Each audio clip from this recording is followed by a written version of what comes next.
Pang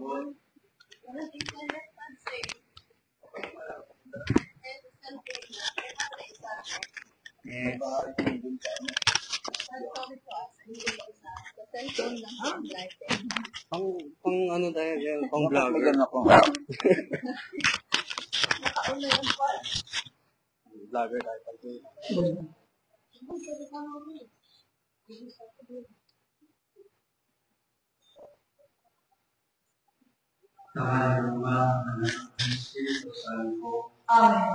Ang Diyos ng Panginoon ay nagpalita kay Santa Maria. At siya'y nag-iilala ng Espiritu Santo.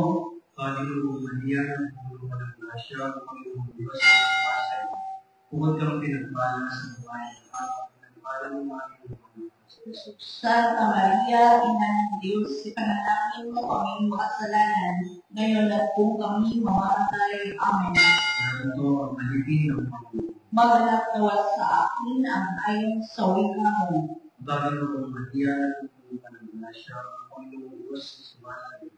Bukod kang pinagpala sa babae ng lahat, pinagpala ng mga inuunan sa Jesus. Santa Maria, Ina ng Diyos, ipanalangin mo kaming makasalanan, ngayon at kung kami mamamatay. Amen. At ang salita ng sinatawag ka. At nakipamuhay sa atin. Ang Panginoong Maria, nagpulungan ng grasya, Panginoong Diyos sa sumasay. Bukod kang pinagpala sa babae ng lahat, pinagpala ng mga inuunan sa Jesus. Santa Maria, Ina ng Diyos, ipanalangin mo kaming makasalanan, ngayon at kung kami mamamatay. Amen. Ipanalangin mo kami sa taong ng Diyos. Nang kami maging dapat makinabang sa mga pangako ni Kristo. Manalangin tayo. Panginoon namin Diyos, at iyong nawa ang aming pagkakalupa sa iyong mahal na grasya. At iyong dahilan sa pumapalitan ay nakilala namin ang pagkakalupa sa Kristo mo. Pagmundaman sa mahal na pasakot at pagkamatay sa Kristo. Kapakinabawa kami ng kanyang pagkabuhay ng mga sa lahat. Sa pamamagitan ng Yesu Kristo ang Panginoon. Amen. Walhati sama sa lahat ng Espiritu Santo. Kapalan ng unang ngayon at magpakailangan pagkat sa walang hanggan. Amen. Kapalan ng unang Espiritu Santo. Amen.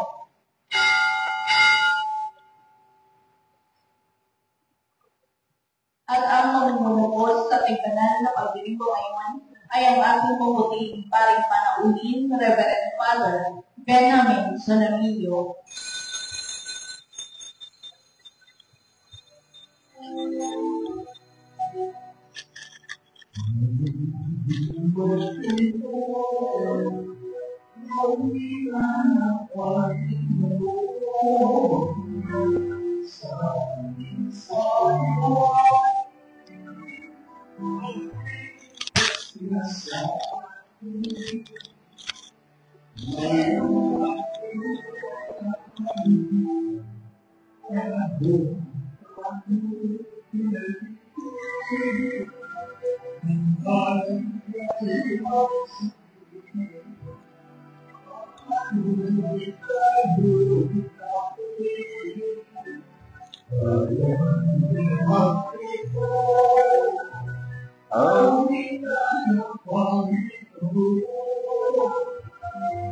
Sa tingin sariwa, pagliligtas niya sa atin.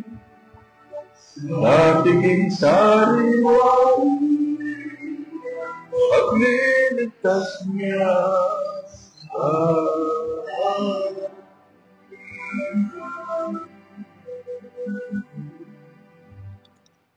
Sa ngalan ng Ama at ng Anak at ng Espiritu Santo, ang pagpapala ng ating Panginoong Jesucristo, ang pag-ibig ng Diyos Ama, at ang pakikipagkaisa ng Espiritu Santo, naway sumainyong lahat.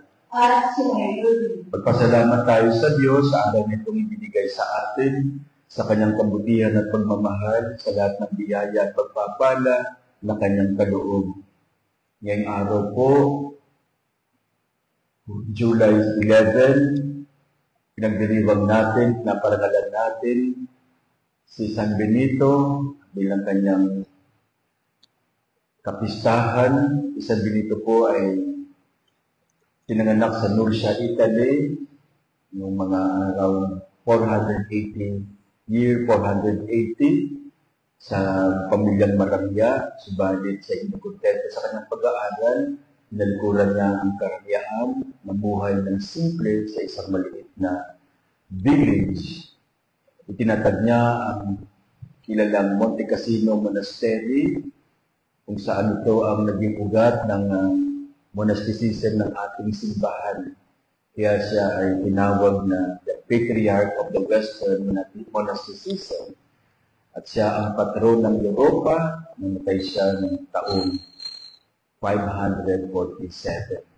Sa ating misa ngayon, hiningin natin ang panalangin ni San Benito habang tinataas natin sa Diyos ang ating mga intensyon, ang ating mga pagsusumamo, at kasama ng intensyon ng ating mga mahal sa buhay, ang ating mga kapamilya at mag-anak kaibigan, pinagkapagtangan natin ng loob at mga taong nangangailangan ng dasal, lalo at mga may may sakit. At upang tayo maging tarapat, dapat lumanap sa banal na pagdiriwang, lumapit tayo sa Diyos na may pagsisisi, aminin muna natin ang ating mga pagkakamali, ang ating mga nagawang kasalanan. Sinugong tagapagpagaling sa mga nagsisisi, Panginoon, kaawaan mo kami. Dumating na tagapaganyayang mga makasalanay magsisi, Kristo, kaawaan mo kami. Nakaluklok ka sa kanan ng Diyos Ama para ipamagitan kami. Panginoon, kaawaan mo kami. Kaawaan tayo ng makapangyarihang Diyos, patawarin tayo sa ating mga kasalanan, at patnubayan tayo sa buhay na walang hanggan. Amen. Manalangin tayo. Ama naming makapangyarihan, itinampok mo ang abad na si San Benito bilang dakilang tagapagturo sa mga nagpapakadalubhasa sa paglilingkod sa iyo. Tanging pag-ibig sa iyo ang amin nawang mapahalagahan para tuluntunin naming maliksi at bigay na bigay ang landas na pagsunod sa iyong kautusan sa pamamagitan ni Jesucristo kasama ng Espiritu Santo magpasawalang hanggan. Amen. Oo, na.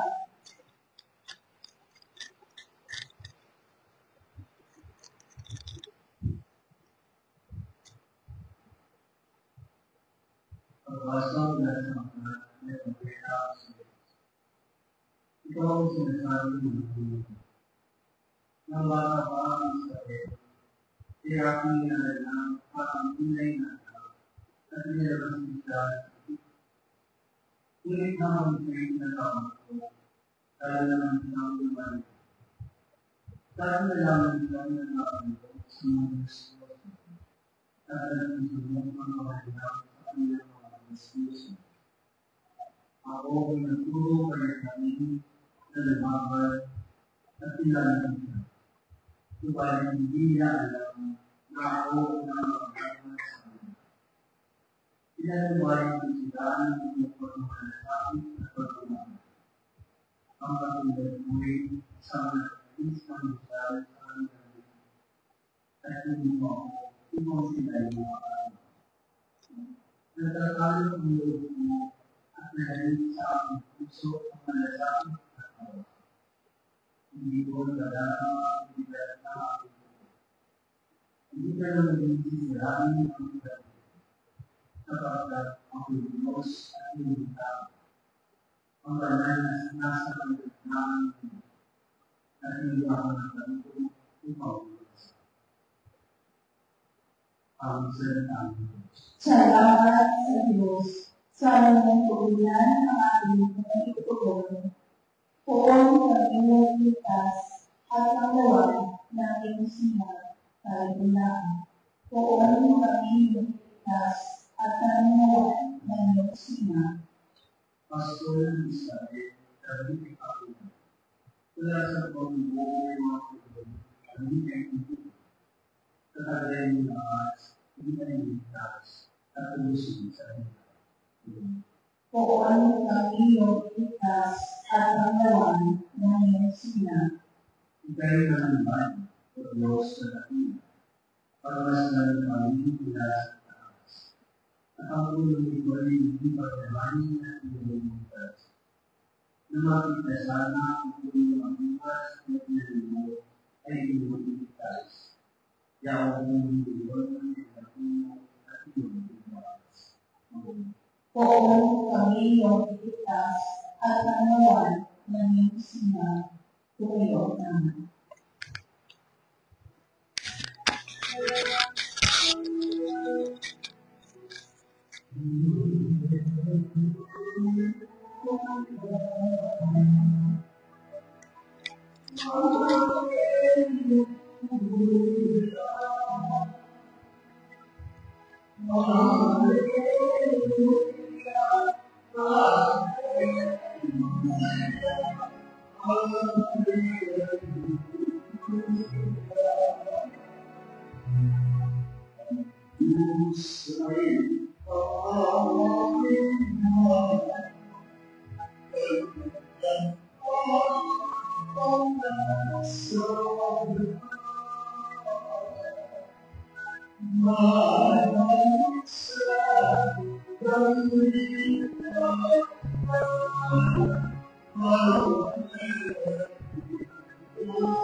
Sumainyo ang Panginoon. At sumayin Ang mabuting balita ng Panginoon ayon kay San Mateo. kami sa iyo. Noong panahong iyon, sinabi ni Jesus sa kanyang mga apostol, "Humayo kayo at ipangaral ninyo na malapit ng maghari ang Diyos. Pagalingin ninyo ang mga may sakit at buhayin ang mga patay. Pagalingin ninyo ang mga ketongin at palayasin ang mga demonyo. Yamang tumanggap kayo ng walang bayad, magbigay naman kayo ng walang bayad. Huwag kayong magdala ng salapi, maging ginto, pilak o tanso sa inyong mga lugbutan. Huwag din kayong magdala ng supot sa inyong paglalakbay ni bihisan, pampalit na panyapak o tungkol, sapagkat ang manggagawa ay may karapatan sa kanyang ikabubuhay. At saan mang bayan unayon kayo dumating, humanap kayo ng taong karapat dapat pakituluyan at manatili kayo roon habang kayo'y nasa lugar na iyon. Pagpasok ninyo sa bahay, sabihin ninyo, maghari nawa ang kapayapaan sa bahay na ito. Kung karapat dapat ang mga tao sa bahay na iyon, panatilihin ninyo sa kanila ang inyong bati. Ngunit kung hindi, bawiin ninyo ito. At kung ayaw kayong tanggapin o pakinggan sa isang tahanan o bayan, umalis kayo roon at ipagpag ang alikabok ng inyong mga paa. Sinasabi ko sa inyo na sa araw ng paghuhukom ay higit na mabigat ang ipaparusa sa mga tao sa bayang yaon kaysa dinanas ng mga taga-Sodoma at taga-Gomora." Mga kapatid, ang mabuting balita ng ating kaligtasan. Pinupuli ka namin ang Panginoong Jesucristo, umaon. Ang ebanghelyo natin ngayon ay ang pagsugo ni Jesus sa kanyang mga alagad. Alam naman natin, hindi madali ang misyon ng Panginoon. Bakit? Dahil may mga tao na hindi sila welcome. May mga bayan na hindi sila tanggap. Ang iba, pagdududahan pa sila. Kaya hindi ito madali. At lalo na nung wala na si Jesus, sa pagpapatuloy nilang ipalaganap ang salita ng Diyos, most of them, they ended up dead. Pero hindi nito ang gawain. Magpasanggang ngayon sa panahon natin, may mga missionaries na ipinapadala sa iba't ibang dako, sa kabundukan, sa liblib na lugar, sa mga lugar na hindi naniniwala sa Diyos. At kadalasan sila yung mga relihiyoso, pare, mga madre. Ngayon tingnan natin itong ating ebanghelyo nung sinugo ni Jesus sa kanyang mga alagad. Ano ba ang pinababaon ng Panginoon sa kanilang pagmimisyon? Wala. Ang sabi ng Panginoon, huwag kayong magdala ng pera, maging ginto, pilak o tanso sa inyong paglalakbay. Huwag din kayong magbaon ng pagkain, bisang sandalyas o tungkol. Ang tanong natin, anong pinababaon sa kanila? Dalawa. Una, ang Panginoon mismo. Ito ang pinakamahalagang baon nila. Ang mensahe ng Panginoon. Dito dapat hugutin ng mga alagad ang kanilang security. Alam niyo po, habang binabasa ko itong ating Ebanghelyo kagabi, ang pumasok sa isip ko, yung karanasan ko nung ako'y seminarista pa lang. Every year sa seminary, meron kaming summer exposure, tinatawag namin. Nung nasa 4th year theology na ako, na-assign ako sa mga ETAs, Zambales, at sa mga labor sectors ng ating lipunan, gaya ng mga pabrika at iba pa. Dalawa kaming seminarista, magkasama si Brother Ronald, lumabas siya ng kongregasyon, pero naging pari na siya, natuloy naman siya maging pari, nasa Amerika po siya ngayon. Inaamin ko, talagang may takot ako sa tuwing summer exposure namin. At sa totoo lang po, parang ang security ko ay ang baon naming pera. Kung medyo malaki ang baon, parang secure ako dahil alam namin ang pupuntahan namin ay mahirap na lugar. Pero dito sa Ebanghelyo, hindi sila pinadalhan ng kahit ano. At ang sabi pa sa Ebanghelyo, sa English, without cost you have received, without cost you have to give. Ano bang natanggap nilang give? Di yung mensahe, yung salita ng Diyos. Ibig sabihin, si Lord mismo ang kanilang ibibigay, ang kanilang ibabahagi. Sa pangalan niya, pwede nilang pagalingin ang mga may sakit, buhayin ang mga patay, at palayasin ang mga demonyo, naalihan ng demonyo. Kaya dapat sumasa kanila si Jesus. Iniisip ko marahil, hindi ko kayang gawin yun. Pero iparamdam na may Diyos, pwede kong gawin. No? Sa tuwing binabalikan ko ang aming karanasan, nakakagaan ng pakiramdam dahil marami akong natutunan every summer exposure. At totoo ang sinabi ng Panginoon, mas magiging matagumpay ang mission kung wala tayong maraming bitbit o maraming baon. Dahil unang-una, dapat matuto tayong makibagay sa kapaligiran at makitungo sa mga taong makakasalamuhan natin. Tulad ng pagpunta namin sa mga ETAs at iba pang mga summer exposures, kung dala ko yung mga gadgets o iba pang mga kagamitan, baka hindi naging effective ang pagpaparamdam ko na may Diyos. Kaya itong unang dahilan kung bakit ayaw ng Panginoon magdala ng kahit ano pa. Isa pa, napagtanto ko na dahil mahalaga kung sino ang hindi mahalaga kung sino magdadala ng mensahe. Kahit sino po sa atin pwedeng magdala. Kasi ang mas mahalaga, ang mensahe, hindi yung magdadala. Ibig sabihin, hindi lang pare, madre, ang pwedeng magmisyon. Alam niyo po, kapag naibigay mo sa kanila ang mensahe ng Panginoon, masarap at pakiramdam mo na aalis ka, na meron kang naiiwan sa kanila. Kadalasan nga, ayaw kanilang bitawan. No? May iyak-iyakan pa kapag ikaw na aalis sa, no? Iiyak-iyak pa yan sila. Now, pangalawa, the last, ang baon nila ay ang kanilang kasama. This is the genius of Jesus. Hindi naman sila pumuntang mag-iisa lang. Laging may dalawa partner sila. Lalo na nung nagpadala siya ng marami. 72 disciples ang pinadala niya. Talagang in partner sila. No? They were not sent alone. Kaya kapag alam mo na may kasama ka, mababawasan ang takot mo.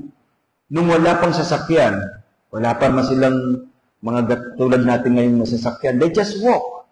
Imaginin mo ang mga lugar na pupuntahan nila, mga liblib, bulubundukin, maaaring may masasamang tao. At least pag may kasama ka, no? Kampante ka, kahit may mababangis na hayop, kampante ka pa rin dahil may kasama ka. Pero para sa akin, ang pinakadahilan kung bakit dala-dalawa sila, may magre-remind sa bawat isa. May magpapaalala at magpapalakas ng loob sa bawat isa sa kanila. That is the genius of Jesus. Gayran po namin mga religious. Di kami pwedeng pumunta sa lugar o mandaryahan na nag-iisa. Tulad ni Badong dito, siya lang isa, ni Padre Badong. Hindi kami pwedeng ganyan. Lagi kaming may kasama. No? At least, kung pwede nga, tatlo eh. Kaya kung kaya lang, minsan wala, dalawa. Hindi pwedeng isa. Sabi ng 30s Proverbs, a good companion shortens the longest road.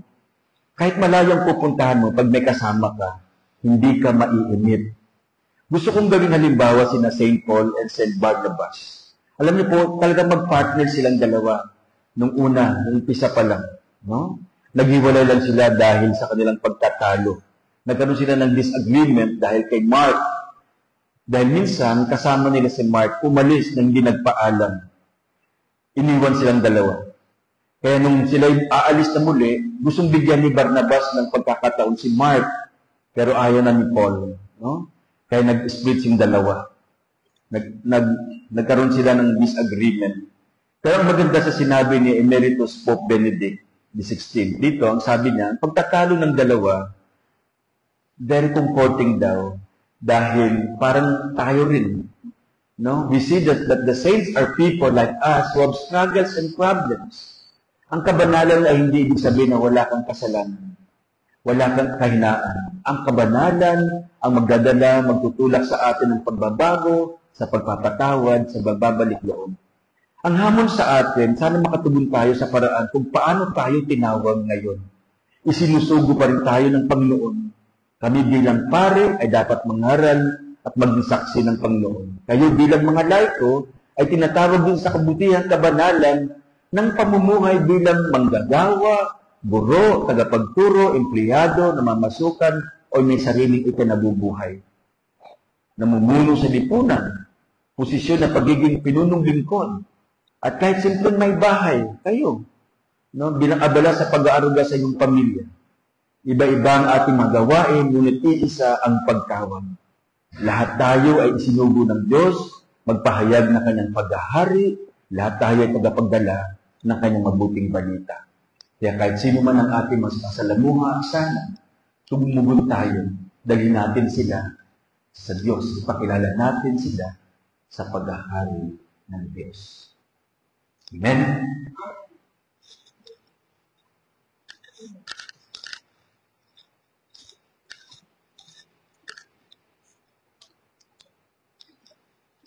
Tayo ay kabahagi sa walang hanggang plano ng Diyos.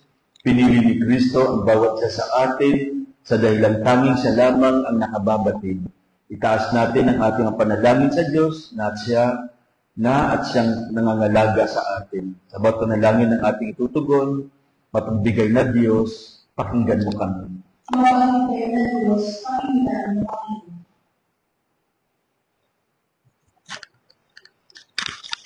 Ang sigapan, na may patuloy na kailangan ng sulit ng maraming pagkakas upang ipagalaman ng lantas ng Diyos. Manalangin tayo sa Panginoon. Mapagbigay na Diyos, pakinggan mo kami. Ang mga taong nalilito, unang sa pagkakas na may makagawaan ng plano ng Diyos para sa kanila. Manalangin tayo sa Panginoon. Mapagbigay na Diyos, pakinggan mo kami. Kaya ang mga naman sa mga kapagdalaan ng mensahe ng Diyos at sa kapagdalaan ng kanyang panay na may makalaman ng Diyos. Manalangin tayo sa Panginoon. Mapagbigay na Diyos, pakinggan mo kami.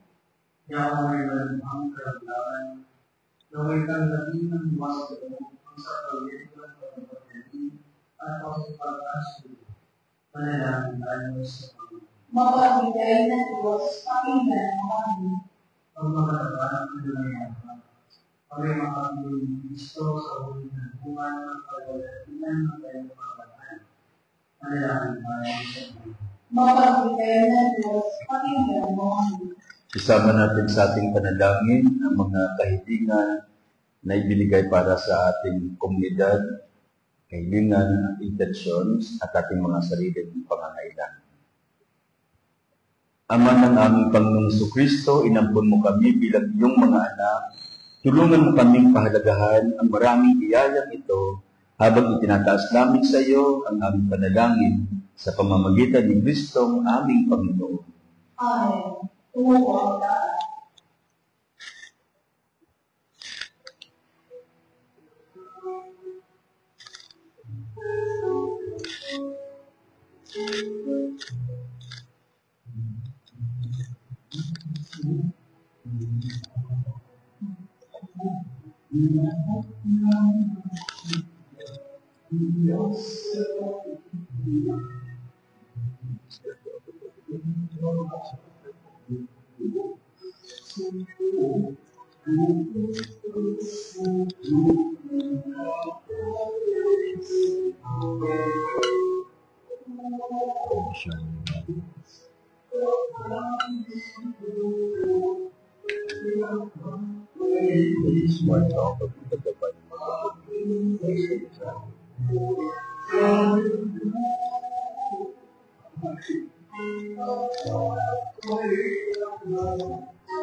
Manalangin kayo mga kapatid upang ang paghahain natin ay kalugdan ng Diyos Amang makapangyarihan.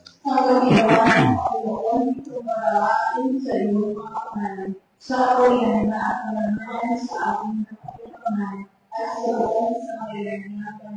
Ama namin lumikha sa paghahain namin ngayong ginugunita sa San Benito, tunghayan mo ang aming mga alay at ipagkaloob mo na matularan namin ang kanyang mga halimbawa sa pagdulog sa iyo upang kami pagdapating magdamit ng iyong mga kaloob ng pagkakaisa at pagkakasundo sa paglilingkod namin sa iyo. Sa pamamagitan ni Jesucristo kasama ng Espiritu Santo, magpasawalang hanggan. Sumainyo ang Panginoon. Itaas sa Diyos ang iyong puso at diwa. Pasalamatan natin ang Panginoong ating Diyos.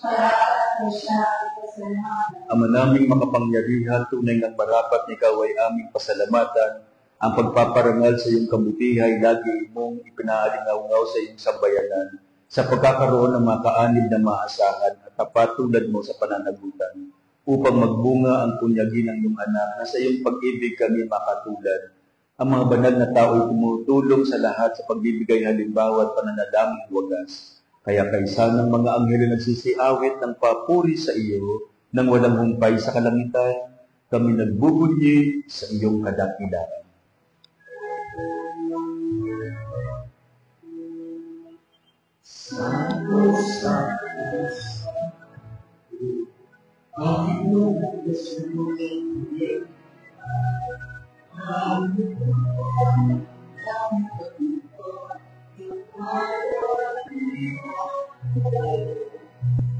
Sama sa kaitaasan, ginapangin sa kalan ng Panginoon. Sama sa kaitaasan.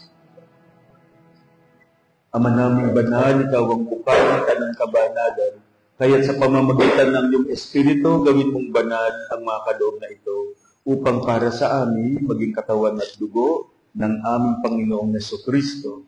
Bago niya pinagtiis ang kusang loob na maging handog, hinawakan niya ang tinapay, pinasalamatan kaniya.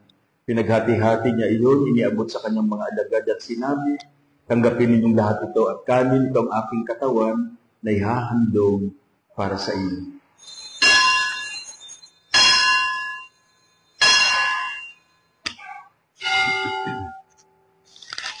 Gayun din naman matapos ang hapunan, hinawakan niya ang kalis. Muli kanyang pinasalamatan.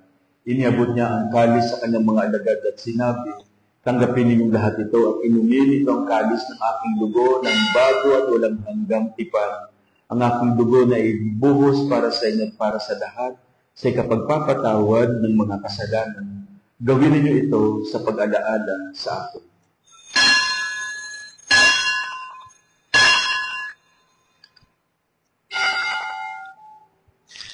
Ipagbunyi natin ang misteryo ng pananampalataya. Si Kristo ay namatay, si Kristo ay nabuhay, si Kristo ay babalik sa wakas ng panahon. Ama, ginagawa namin ngayon ang pag-alaala sa pagkamatay at muling pagkabuhay ng iyong anak, kaya't iniaalay namin sa iyo ang tinapay na nagbibigay buhay at ang kalis na nagkakaloob ng kaligtasan. Kami nagpapasalamat dahil kami iyong minarapat na tumayo sa harap mo para maglingkod sa iyo. Isinasamo namin kaming magsasalo-salo sa katawan at dugo ni Kristo ay mabuklod sa pagkakaisa sa pamamagitan ng Espiritu Santo. Amalingapin mong iyong simbahang laganap sa buong daigdig. Puspusin mo kami sa pag-ibig kay San Francisco na aming Papa, ni Jose na aming Obispo at ng Tanang Kaparian. Alalahanin mo rin ang mga kapatid namin na hinday nang may pag-asang sila'y muling mabubuhay, gayon din ang lahat ng mga pumanaw. Kawan mo sila't patuloyin sa iyong kaliwanagan. Kawan mo pagindapatin kami lahat na makasalo sa iyong buhay na walang wakas. Kaysa ng mahal na Birheng Maria na ina ng Diyos, ni San Jose kanyang muting kabiyak, kaysa ng mga apostol at ng lahat ng mga banal, o ni San Benito na namuhay dito sa daigdig ng kalugod-lugod sa iyo. May pagdiwang nawa namin ang pagpupuri sa kararangal mo sa pamamagitan ng iyong anak na aming Panginoong Jesucristo. Sa pamamagitan ni Kristo, kasama niya at sa Kanya, ang lahat ng parangal at papuri ay sa iyo, Diyos Ama, makapangyarihan, kasama ng Espiritu Santo, magpasawalang hanggan. Amen. Amen.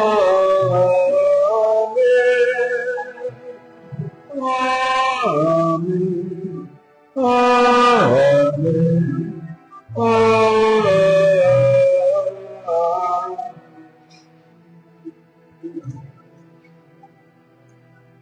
Sa tagubilin naman nakagagaling na utos at turo ni Jesus na Panginoon natin at Diyos, ipahayag natin ang lakas loob.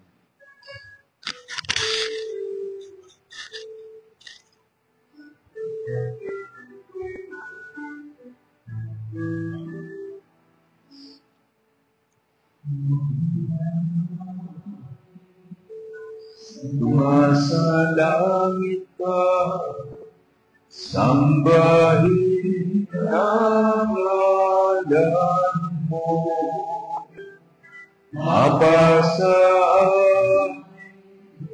ang kaharian mo, sundin ang loob mo, dito sa lupa, araw sa langit, bigyan mo po kami ngayon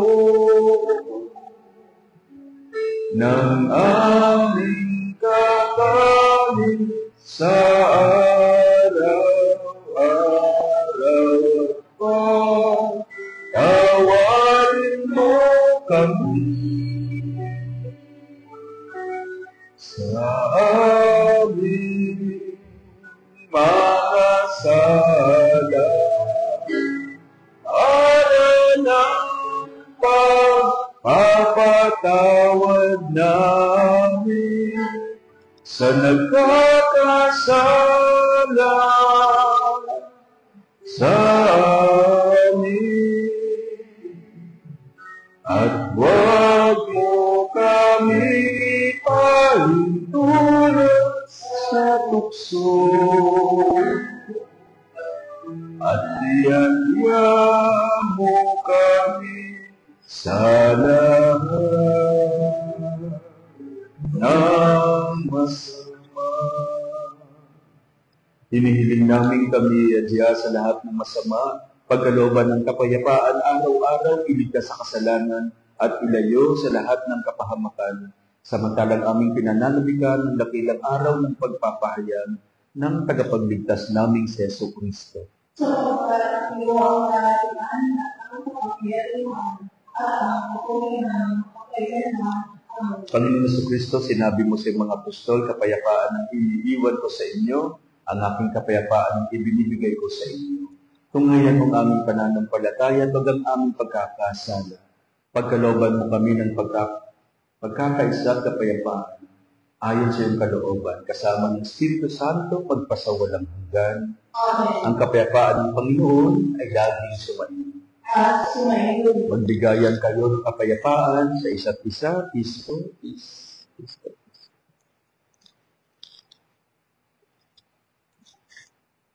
Kordero ng Diyos na nag-aayos ng mga kasalanan ng sanlibutan, maawa ka sa amin. Kordero ng Diyos na nag-aayos ng mga kasalanan ng sanlibutan, maawa ka sa amin. Kordero ng Diyos na nag sanlibutan, ipagkaloob mo sa amin ang kapayapaan. Ito ang kordero ng Diyos. Ito ang nag-aalis ng mga kasalanan ng sanlibutan. Matalad tayong inaanyayahan sa kanyang tiging. Hindi ako karapat na magpatulog sa iyo. Ngunit sa isang salitang lang. Pagsanggalan nawa ko ng katawan at dugo ni Kristo para sa buhay na walang hanggan. Amen.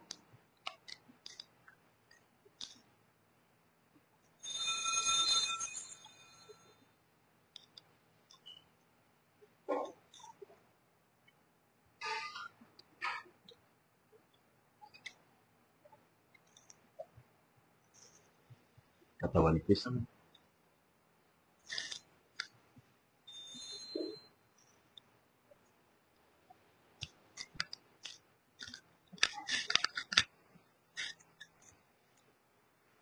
Katawan ni Kristo. Katawan ni Kristo. Katawan ni Kristo. Katawan ni Kristo. Katawan ni Kristo. Katawan ni Kristo. Katawan ni Kristo. Katawan ni Kristo.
Yun.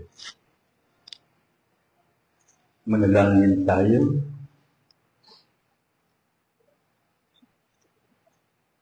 Ama naming mapagmahal, ngayong aming napagsaluhan ng aming nagbibigay buhay, aming inihiling na maganap namin ang itinuturo ni San Benito para sa matapat na paglilingkod sa iyong gawain at sa pagmamahalan sa isa't isa bilang magkakapatid sa pamamagitan ni Jesucristo kasama ng Espiritu Santo, magpasawalang hanggan. Amen.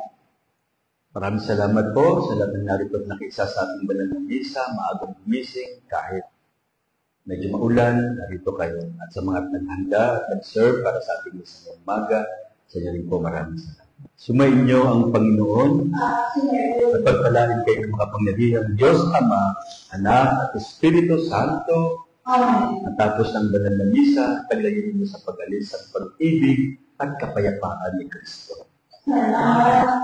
Salamat po. God bless you.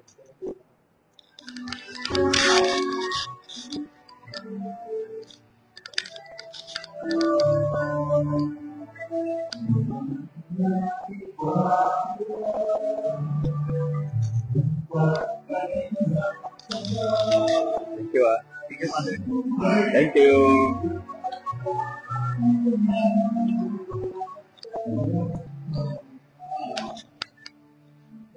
Ba't nag-serve ka? Ba't nag-serve ka ngayon? Ay, pag-Webes? Ay, bro. Alam ko yung